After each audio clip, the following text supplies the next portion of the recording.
everybody. Welcome to another bonus episode of What a Hell of a Way to Die. It is Francis, and I'm here with Jared and Elizabeth Kilmer. Jared and Elizabeth, I was given their information through our Discord because one of our other Patreons ran into these at a gaming convention and said, these guys help veterans. And then I looked further into it, and it's not just veterans. There's a very deep thing that's kind of going on here. So, Jared, Elizabeth, first off, how are you doing tonight? Doing really well. Thanks for having us on. Yeah. Great. So, Jared, you're a clinical psychologist, and Elizabeth, you are almost a clinical psychologist. I am a clinical psychology doctoral candidate. You probably know more about it than I do, so I'm just going to go ahead and assume you're also a subject matter expert, just even if you don't have the piece of paper that I do tells have us. 2 degrees. I'm just waiting on my 3rd. Okay, well, let's all brag about it. I only have 1 degree. But okay, but you're both psychologists. So Game to Grow, which is the company that or the organization that you two have, it was presented to me as like, oh, these guys are here and they have veterans playing Dungeons and Dragons, and it like helps out their brains. And I said, well, I'm into all of that. I love helping out my brain playing Dungeons and Dragons and veterans. So, but as for me as just the dumb grunt who wants to, play Dungeons and Dragons, it's one thing. But what is it as clinical psychologists? I guess first, where did this come from? Where did this idea of Dungeons and Dragons, like the culmination, the beginning of it, of let's play Dungeons and Dragons and see how people can use it as therapy, or is that how it started? Kind of, how did you get to where you are? Let me stop talking and let you guys talk. I think if you go back far enough, it comes from just playing tabletop role-playing games like Dungeons and Dragons, and after a while you gather enough anecdotal evidence that experience has helped you as a person grow in some way. A lot of us have stories that we can leverage about how playing through a simulation in the game helped me realize traits about myself that manifest in similar ways in the real world, and then I can start to notice that and make changes how I would like. Mm-hmm. And we use simulations all over the place, right? Like you use simulations for on-the-job training kind of across the globe, including in the military. If you can't actually get someone to a place, or it's not safe, or it's not financially feasible to have someone like practice their job as they're doing it, then it makes sense to use a simulation. Mm-hmm. So then the natural extension from that insight was what we were already doing in psychotherapy and how we help people grow in that context. And then just finding a way to bring all the ideas that we would have brought into the therapy session into our games. Mm-hmm. And so we really conceptualize this as like heavily grounded in psychotherapy. And then we just kind of threw tabletop role-playing games like Dungeons and Dragons on top of it. So you're at the core of it, you're getting this really cool melding of a game as well as this learning and this therapy that doesn't quite feel or doesn't at all feel like kind of a quote-unquote regular therapy session where we just sit around in a circle and talk about our feelings. Yeah, I mean, I can absolutely, like, when you play, if for our listeners, if you're not tabletop role-playing game people, it's, you get to do whatever you want, within the confines of the rules of a game. But you can. I played tabletop games that have gone wildly off the rails. And that's kind of the fun of it. You're having fun, but also you're keeping your game master on their toes. So what is it? It's not just veterans. Who else is this helpful for? Yeah, so I have run groups from ages 8 to 86. So pretty wide range there. And we have people in our groups that are coming in because they want to target some things that are going on around specific diagnoses. They want to develop kind of coping skills, or they want to develop the ability to connect, increase insight, perspective taking. So some of those diagnoses might be things like PTSD, anxiety, depression, autism. What else have we got going on? all sorts of things. But a lot of people those are big ones. who join our games there's not a requirement or an expectation that you come in with a diagnosis. We have kind of a broad range of skills that we're focusing on, and then the groups can be tailored kind of beyond that. So like I've run groups for like 9 to 12-year-old girls who had experienced trauma. And I have run groups with veterans who had a history of substance use. So there's a lot of different things that we can target with this intervention. And depending on the need of the individual client, we can tailor the narrative around that. And so like one person at the table is there because they want to work on creativity, and another person is there because they want to work on self-esteem and confidence. Another person is there because they have impulse control issues and they want to practice working on that in this context.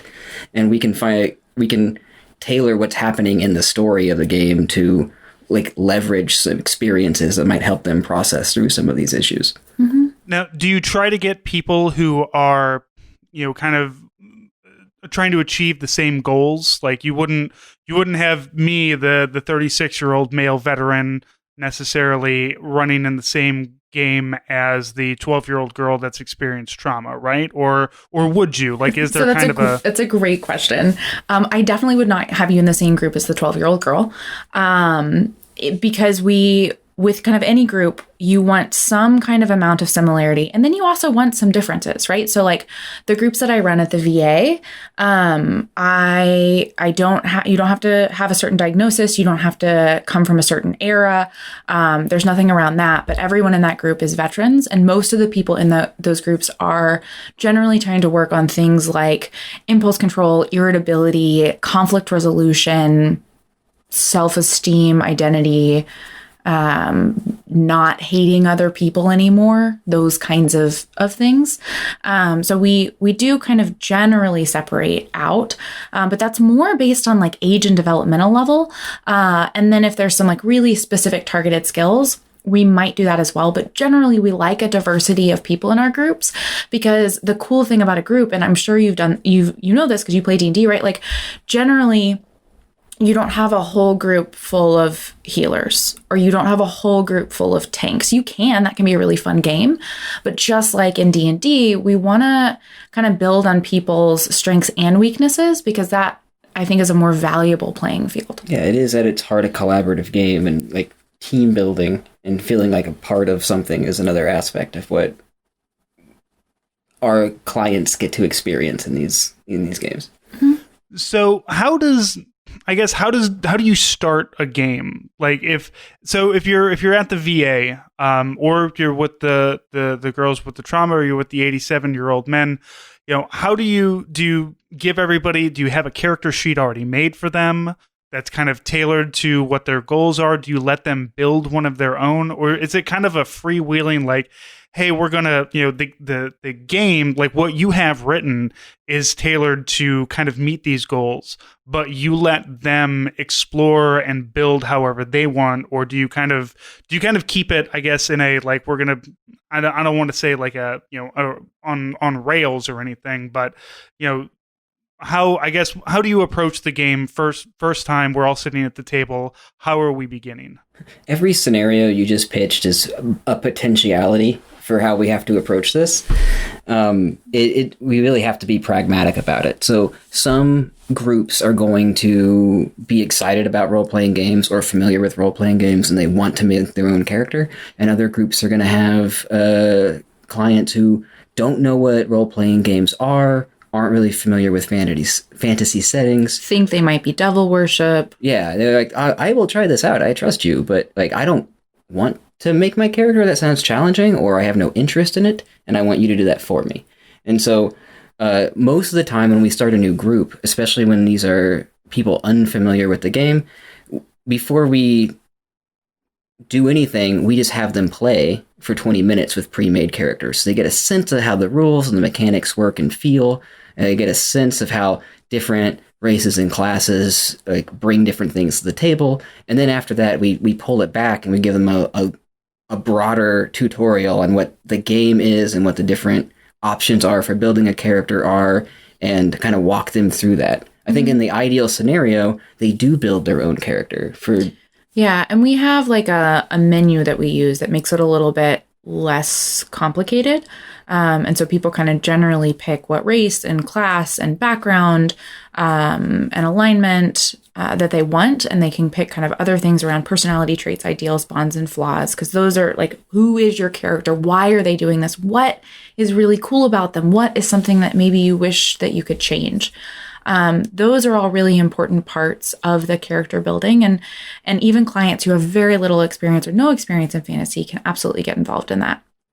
And we generally recommend some kind of screening if you have the chance to do that. And so you can then go over the questions about like, how does this work? How long is it going to be?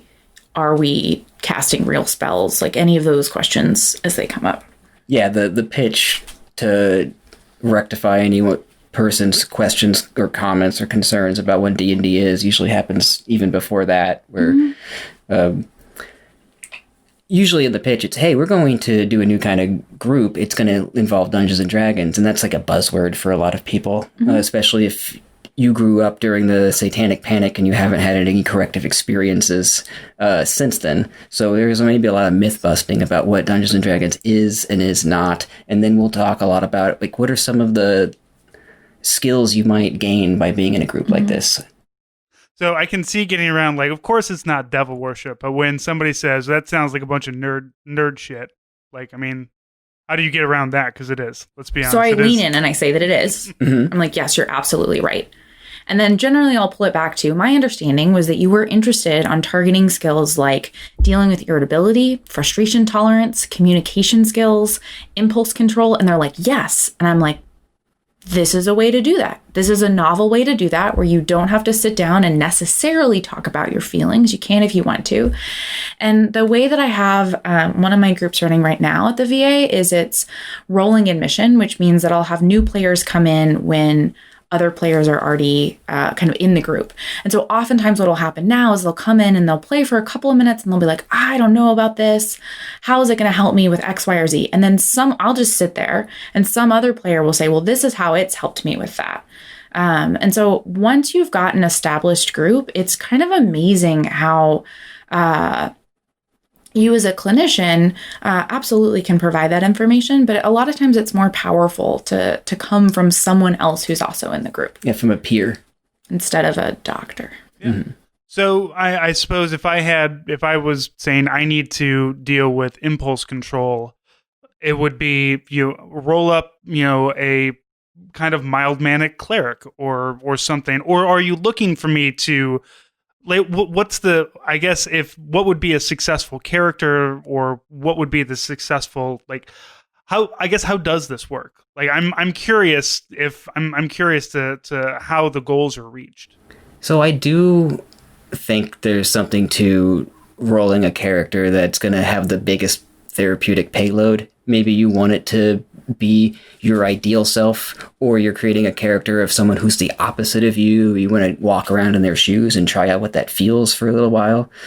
But regardless, even if you're handed a pre-made character, the truth is you're projecting all over your character in every action that you take in this kind of game. And so if you're an impulsive person, like your character is probably going to make impulsive decisions that you can observe and reflect upon regardless. And the awesome thing about this game, right? We talked about how it's the simulation. So I can give you really remarkable in-game consequences, right? Like your character can get struck by lightning when they run through a door without checking for traps, or they can, not communicate with everybody else in their party, and then they get separated because the floor falls out from under them. There are tons of these kind of big consequences that people are going to remember that happen in the moment as soon as that behavior happens, right? And we know if we want to change behavior, addressing it as quickly, as close to when that behavior actually happened is going to be the most effective. And so D&D allows us to do that in kind of this cool, powerful way. But also the nice thing is, okay, so the floor collapsed or you got struck by lightning and your character almost died or your character died.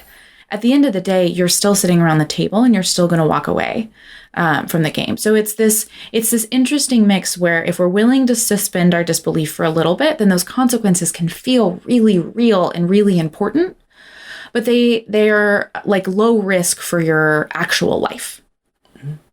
And it also kind of leverages that idea of like, think of any time you've played D&D and a memorable experience occurred. When you're reflecting on that, you're almost like reflecting on a scene from a movie. You're not really visualizing the table that you were sitting around. Mm-hmm. And so like a lot of these simulated experiences resonate with people as actual experiences in memory.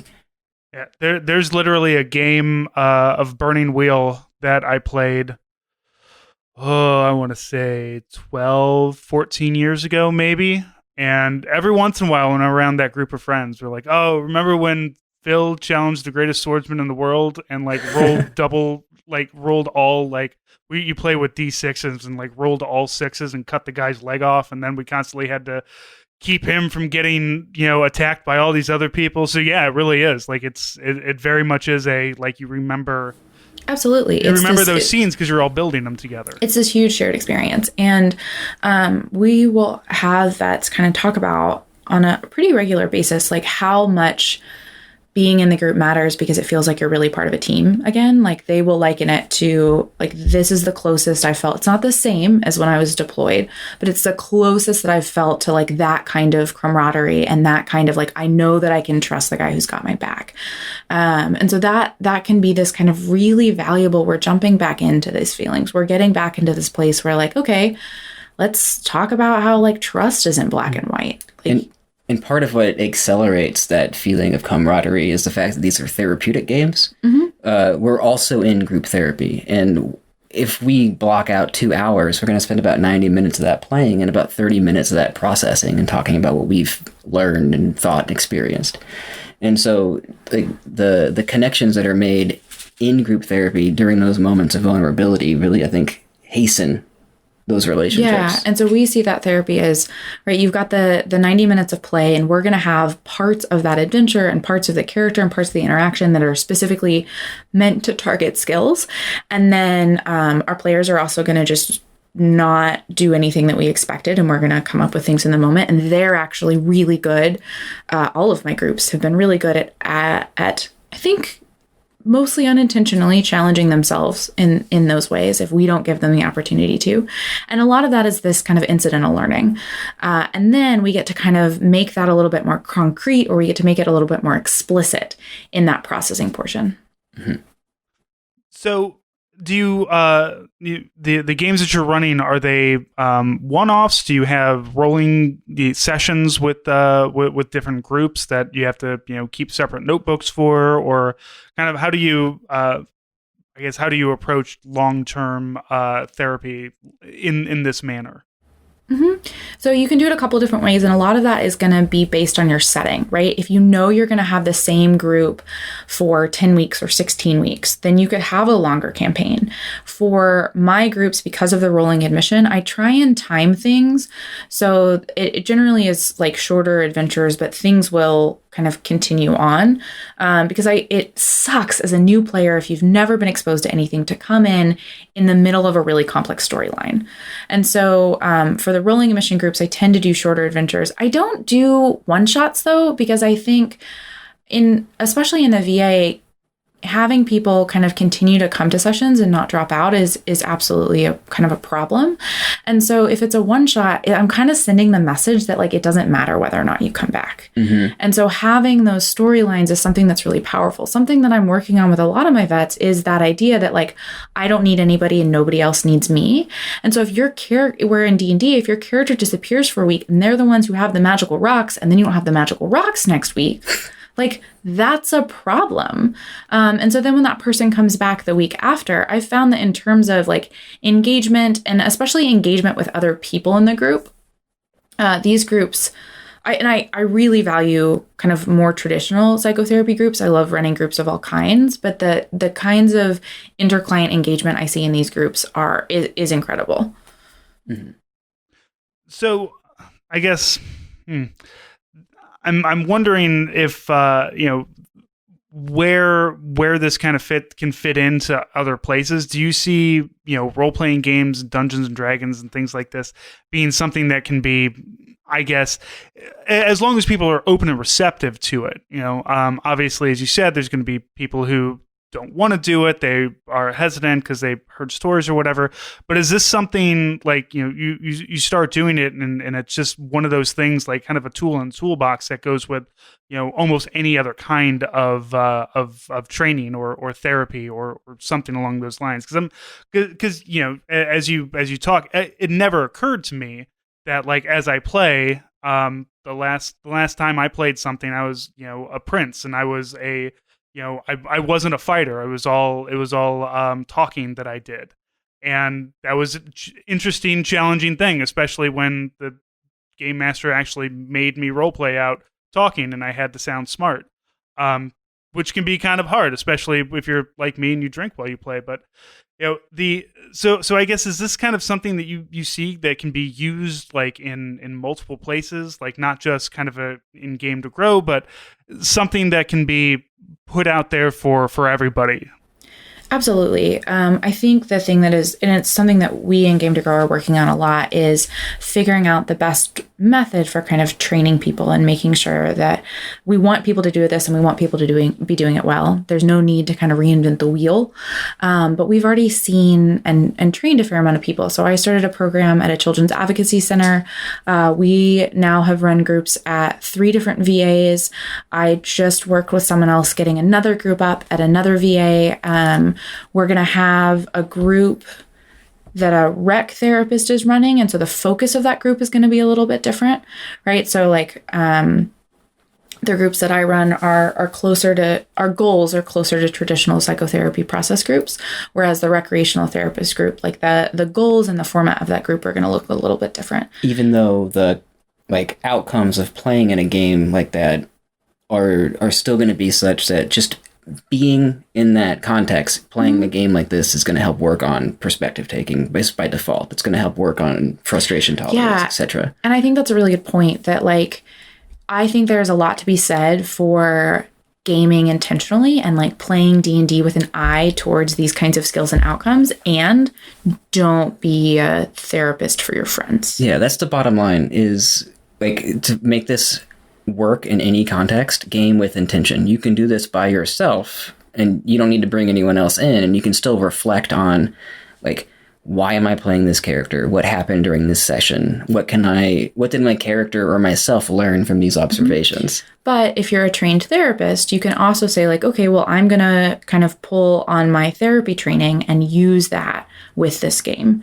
And Game to Grow is working on getting a training schedule that will be out soon, hopefully. Yeah, we're also working on Critical Core, which is a product that's designed to put what we do into the hands of parents, teachers, therapists. Yeah. Critical Core is more focused, I think it's broadly helpful for everyone, but it's more focused specifically for kids and tailored around a lot of the kinds of challenges that kids on the autism spectrum deal with. So is it easier for you to train somebody who kind of has a background in being a game master, or would you rather have somebody who's fresh and doesn't have, I guess, I mean, you wouldn't pick me. I'm not a clinical psychologist in any way, shape, or form, but would you want somebody that's like, yes, I already understand a lot of the game mechanics, or would you want somebody to kind of come into this fresh without really knowing things and building from the ground up? I'd really want them to have both skill sets. Yeah, so definitely they need to be a trained mental health professional of some sort and have experience with group therapy, because group therapy is a whole different ballgame from individual therapy. But it's really helpful if you've already played D&D. Even if you've played D&D or you played Pathfinder or whatever, like 30 years ago, having kind of an understanding of how tabletop role-playing games work is really helpful. Before I recommend anyone runs a therapeutic game, I'm like, go run a bunch of games for your friends or strangers on the internet. Just like, not therapeutically, but just to kind of get those skills. Because there's a lot that goes into being a dungeon master or a game master. And so having that's a separate set of skills that you need to have before you can run a therapeutic group. Yeah, I mean, and it feels cliche, but a lot of the 5th edition D&D rules are talk about, like, if this isn't fun or working, throw this out. And, like, I trust you to throw out rules once you've learned them.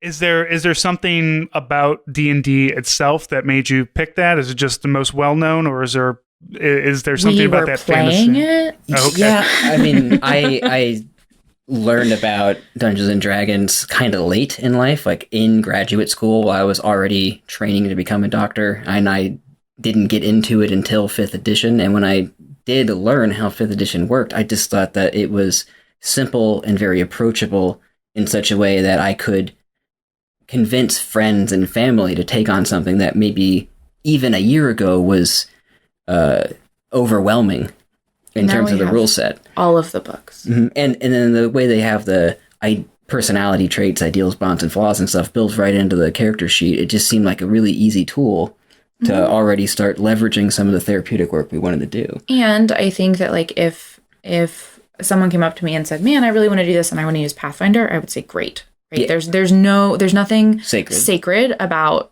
D&D specifically. Okay. Yeah, I was gonna say I honestly don't think I've ever played D&D. I have played so many because if you're not an RPG, if you're not a tabletop, there's so many systems out there, and I never like D&D because I don't like playing the maps and the little figures and the doing math. Basically, I don't like doing math while I play. So that was always the thing. But also, I know that you can play D&D without being having maps and everything like that out. So there are always those options. So you've been doing this for a while. What does failure look like, and how do you recover? Not yourselves, but like how do you take failure and turn it into a positive for yourselves and the people that you are doing therapy for? So when you say failure, you mean like an action in the game? No, not. I mean, like if somebody somebody just decided this isn't working for me, I don't want to do it anymore, or failure as like it doesn't help, or does it always help? I'm not going to say it always helps. I think generally what I see is more people come in and say like, I don't know that I want to be here. And then I'm like, okay, that's fine. It's your choice. And like, why don't you give it a session and see? I think that it's really, really important in any kind of therapy to make sure that your client has a lot of agency. Like your client, no matter what their problems are, should get to make decisions about their own healthcare, should get to make decisions about whether or not they want to be in that room. And so I think that kind of autonomy is something that's really important. It's something that I will encourage. It doesn't mean that I won't challenge people, and it doesn't mean that I won't ask someone to like stick it out for one more session and see how it goes. But I think that autonomy is really important. I don't know. I think mostly what I'm seeing is like when people come in, I had someone in my group a little while ago who I got referred from another clinician, and they came in and they said, the reason I'm in this group is because my case manager hates me and I'm here to be punished. And I was like, great. So have you ever played D&D? And he was like, no, I think nerd stuff is stupid. And I was like, awesome. This is going to be lovely. And so kind of what I did there was I was like, you know what? This person, I've told them that they don't have to be in this room, but they feel like they don't have a choice for whatever reason. And so the way that I handled that was like, all right, you get to choose how much you engage. I'm going to give you a character. You chose to be a cleric, which is really complicated, but that's fine. And so he sat there with his character sheets, and he didn't really interact very much the first session. I'd go around, like when we got to combat, I'd kind of ask him if he did anything, and he would occasionally kind of engage, but mostly was just like sitting there and saying like, I don't want to be here. And so he came back the next week, which I was a little surprised by. And the next week he started interacting a little bit more, and he would actually start asking other people around the table, like, oh, what should I do next? Or what does this number on my character sheet mean? Or which dice am I supposed to roll? The third week he came back, he had an opinion about which dice color he wanted, which I was like, oh, cool. You care about something. This is great. And as we continued to move along, he started not only engaging more in the session during gameplay, but he started talking more in the processing. And he started talking about how he has a really hard time trusting people, and how he mostly just tries not to make relationships because it hurts too much when people leave. And he got to that played out very much through his character, but he also started having his character engage in more pro-social behavior and engage in more teamwork. And by like the fourth session, we got to kind of the processing. And one of the things that I will ask after to like move us into processing is what did y'all notice today? And the first thing he said was, well, when I first came here, I thought all of y'all were idiots and this was going to be dumb. And I'm sitting there being like, okay, where is this going? And he was like, but, you know, I'm actually finding myself looking forward to this group. And I have never looked forward to a group at the VA before. Like, I've never done that. And we kind of kept moving in. And so I guess for me, I think one of the benefits of this intervention is he wouldn't have been able to do quite as much about titrating his engagement in a regular therapy group. Like, his choice would have been to share his feelings or not share his feelings, and share his thoughts or not share his thoughts. But with D&D, he was able to, like, session 1 and session 2, his character could make actions, but he could stay kind of separate from that character, right? Like, oh, I'm going to tell my character to go help my teammate, but that doesn't mean I like my teammate, right? Like, that's just what my character would do. And so you can create kind of a little bit more of this space. And then as we moved on, as he got more comfortable, as he started connecting with more people around the table and becoming more engaged in the content, especially as he had some successes, like he helped people, he kept people from dying.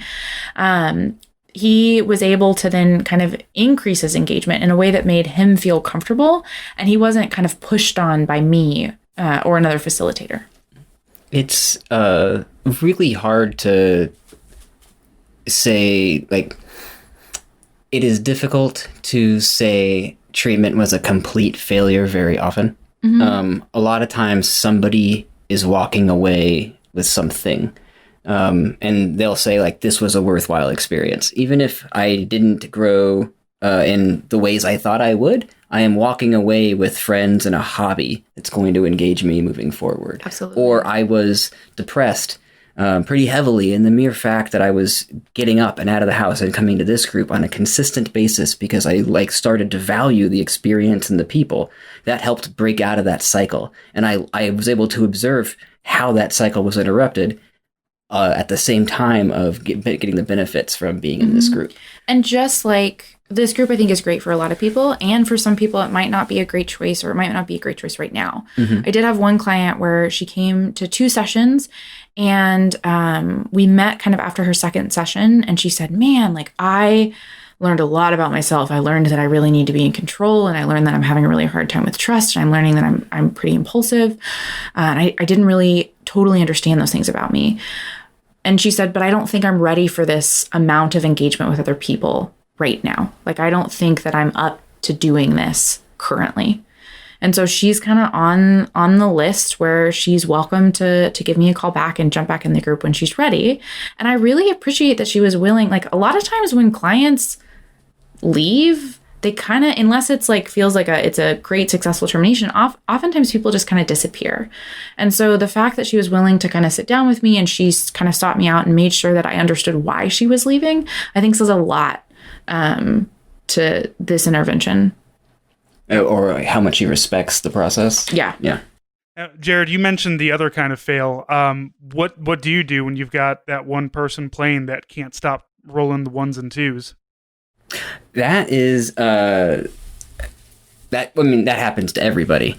So I do have a story of one character who struggled with frustration tolerance, and they struggled with failure. They were doing well for like a lot of the beginning part of this session, and then they came to a point where they were attacked by giant rats, and all they wanted to do was like help out in that fight. And they picked up their great axe to drop it down on that giant rat, and they rolled a 1. And they did not attribute the failure of that action to the randomness of the dice. Instead, they took it very personally. Like, I'm not good at this game. My character is not good at the roles that they are trying to take. Like, I am a failure. And then they started to shut down and disengage a little bit. And for the rest of the session, when it would come time for them to act, they were in a fight or they were trying to solve a puzzle, and the rest of the team would look to them, they would freeze up and not want to take an action even when they could, which frustrated them further, and some of the party. And then as that session continued on and this client started to recover and feel a little bit like better, be more grounded, and we started to process what happened in the session, they were able to identify. I realized that after I failed and how bad it felt, I did not want to experience that again, and I was trying really hard to not fail. So much so that I opted into not taking any action at all, which guaranteed that I did not get what I want. It harmed the people that I care about, and it felt really bad for me. And so they were able to walk away with increased insight that they have this draw to prevent failure from occurring, so much so that it keeps them from actually living the life that they want to and engaging in the things that they value. And once that light bulb clicked for them, they started taking more risks in the game and in life. And as a result, started getting more of what they wanted. Absolutely. And there's a couple things that we will do in game to also kind of help facilitate kind of reinterpreting failure or looking at it a little bit differently. One of those things I actually got from Adam Davis, who's one of the executive directors of Game to Grow.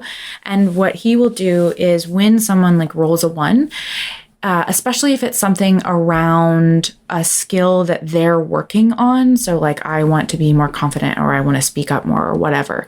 And it's like a performance check that they failed.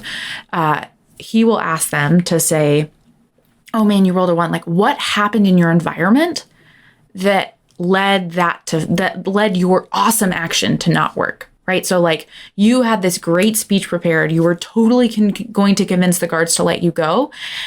But then what happened? And so that allows the player to be like, oh man, I had a really great idea, and then like a bug landed on my nose, or then I like forgot everything that I was going to say, or then, like a goblin burst out of the woods. And sometimes they create a little weird scenarios that you didn't have to figure out.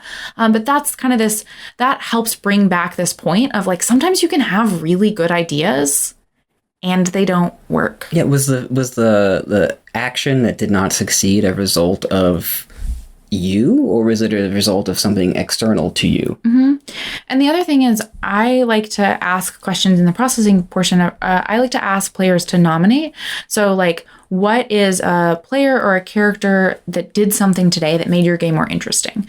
And so that could be like, man, well, Jimmy knocked down a door and then a bunch of goblins came out and we told him not to knock down the door and that was a bad idea. But like, now that I'm thinking about it, it was actually hilarious, right? So we can kind of look at like, okay, it turns out in any situation, there's probably a lot of gray area. Yeah, you can find a silver lining to most like quote unquote failures in the game. They're fantastic learning experiences. And sometimes it's also just important to be sad that you failed. Yeah, and learn how to hold that. Like, we are as therapists, we are very on board with bad feelings. They're really important. They often tell you a lot of things. I'd rather call them uncomfortable. That's fair. Yeah. So what do you notice about veterans that play? Like, do they want to play the warriors because they are warriors? Do they want to be the bad guy, the good guy? Like, just in general, what do you notice about it? So it really depends, as I'm obviously, but there are a couple of things that I notice, depending on, like, sometimes my players will say like, oh, well, I think I'm a bad person and I don't care about anybody else and nobody cares about me and like, I don't matter and I'm broken. And so like, my character is definitely evil. And I love it when that happens, because then in the game, I'm like, okay, so you're in a village and goblins have stolen this child. What do you do? And they're like, well, obviously we're going to go save the child. And I'm like, yeah, but like the villagers don't have any money. They're not going to be able to pay you for that. And they're like, okay, we're still saving the child. And they'll go on this, like they'll drop everything to go save the kid. Right. And so then we get to have this really fun conversation, and I get to kind of play with this a little bit about like, man, like what's going on with your character? Because you told me that they're evil and they don't care about anybody else, but they just went like way out of their way and worked really hard and almost died trying to save these kids. So like, has your character grown? Are you bad at playing your character? Is your character not actually evil? Like, what is happening here? And so we get to kind of challenge that, those kind of views of ourselves versus what those actions are. So that's a really fun thing that I like to get to do with veterans. Another thing that we notice is this theme of like always staying together. Yes. Like, staying together and completing whatever mission there is. Yeah, not deviating from what we thought we were going to do. We're not going to go down that hallway that might have some treasure in it because we know it's not really leading to our final destination. We're not going to split up because that's really not intuitive to what we were trying to accomplish. Mm-hmm. And these aren't universal truths. No. Whenever we talk about a population, like veterans, for example, we're talking about the ones we have had the opportunity to work with. And just most of them. Yeah, and for us, that means like often individuals experiencing severe mental illness in a VA hospital setting. And so like it's not I can't say that this is an always thing. Mm-hmm. It's just what tends to come up in our games. Sure. Yeah. I realize that it's not going to be everybody is going to do the exact same thing, but for me personally, every time I play one of the Fallout games, and I think, okay, this time I'm going to be evil. I'm going to be a bad guy, and I can never bring myself to do it. Like, yep.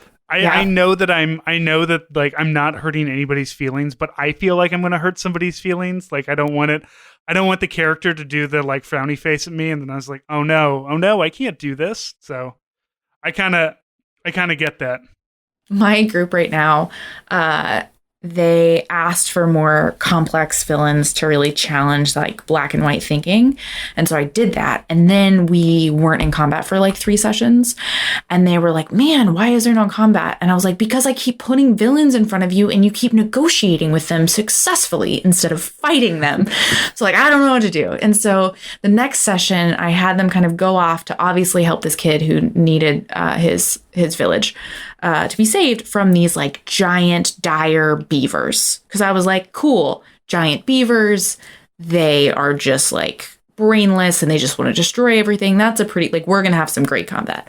And we have some great combat. And then next week we come in and a couple of my players are like, man, I'm just thinking, like, I'm wondering if we could have like trapped the beavers or like not. And so I think it's also this also speaks to this particular group, because when this group started out, there was a lot of murder. There was a lot of responding to any kind of perceived threat with violence immediately. And that was actually something that the group as a whole said, oh, we do that a lot. We do that a lot in real life. Like, we're not hitting people in real life, but we are responding really strongly to any perceived threat. And so most of the individuals in the group said, man, that is a thing that I want to kind of get away from. And so that was something that they did really, really, really successfully in the group. And part of that was from some pretty, some might call it mean,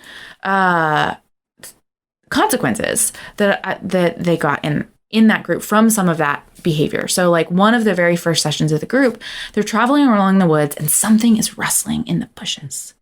And it jumps out. And before I can explain that what has jumped out at them is this tiny, like, imagine large cat-sized owlbear. So tiny, fluffy, cute, giant eyes. The person in the front of the party has already stabbed it. They rolled like an 18 and then max damage. It died. And this was obviously something that was pretty upsetting to a lot of the people in the group. And not only that, then the mama owlbear came out of the woods. And when they tried to calm it with animal handling, they weren't able to because she was really pissed. And so this, as soon as she was dead, they then realized there was another baby owlbear. And that became their mascot. And they named it Roadkill. And they've had it for like 4 months now, and it's the most treasured mascot of the party. But it's also they actually bring up that example a fair amount, right? Like, and we talk about how this can have these lasting results of like everyone around the table said, I've done something like that. Not I've hurt someone necessarily like physically, but when I felt threatened and I didn't have all the information, I reacted and it caused problems that I didn't intend, because I impulsively responded to a threat. And that was something that might have been really, really valuable when I was in the military, and it's not as valuable anymore. It's actually causing problems. It's also something that a lot of people can intellectually understand about themselves. Mm-hmm. They've seen it. They know about it. They know that they shouldn't do it.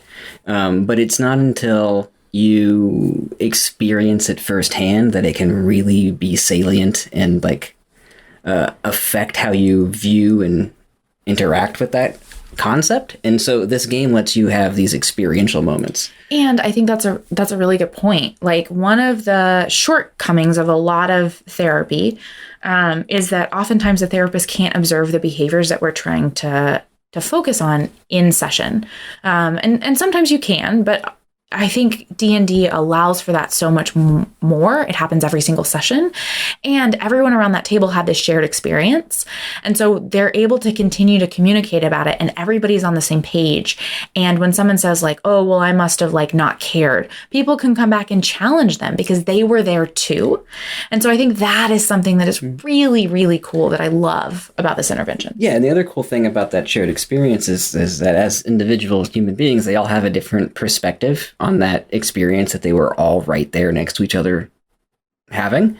And so when we get into the process portion and they like reflect on what they perceived happened in that session, it doesn't always line up. And so it's a great way for players to challenge each other on like, was that an accurate perception of what happened? And like building a healthier narrative around events that occurred. Mm-hmm. And like, our brains are assholes. Everyone's brain is an asshole.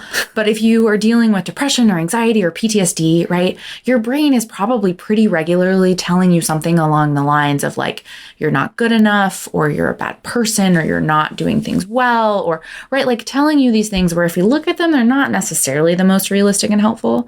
But it can be hard to challenge those thoughts if you're the only one sitting in your head with them. And if you're the only one who saw what happened, you can assume that other people just wouldn't understand, or they might misinterpret. Well, when you're sitting there and your teammate who is also there is like, no, that was a really good idea. It just didn't work because it happened to be a bad roll. But like, that was awesome. I'm so glad you had that idea. It's harder for your brain to be an asshole. Mm-hmm. Well, this is all fantastic, and I absolutely love it. How can people get in contact, help? Is there something that you want for people to do to help you grow this? I would love that. So Game to Grow is currently, with all of the virus things that are going on, is shifting to a more online. As we all are. Yeah. Mm-hmm. It's shifting to a more online format. And so we would love your support in that. So going to gametogrowto.org, we've got some fundraiser stuff there. But also, if you're interested in learning more, or keep kind of an eye out for those trainings that will be coming at some point in the future, that is a great website to go to. If you are in the VA system, then I am also in the VA system. And the easiest way to probably hunt us down and find us is Doctors Kilmer on Twitter. Fantastic. And we'll have all those links in the show notes as well. This is getting me wanting to get back into a game. And of course, we all can't look at each other face to face for the next God knows how long, but we all have the beauty of the internet. So internet games, I'm becoming more and more of a fan. I attempted that once upon a time. You can, and it fell apart just because of scheduling conflicts, but you can do all kinds, like get a Discord. We've got a dice bot in our Discord.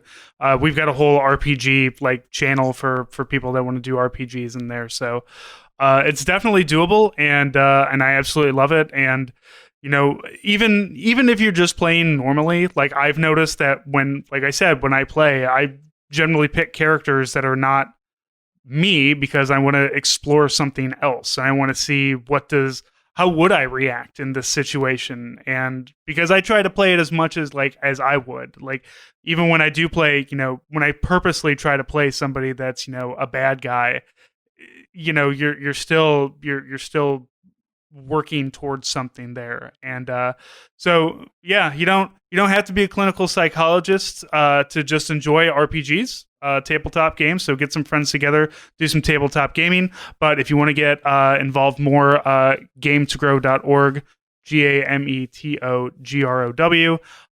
And Jared, Elizabeth, thank you so much for taking the time out to come onto the show. Fantastic interview. Absolutely loved it. Thanks for having us. You're so welcome. Thank you.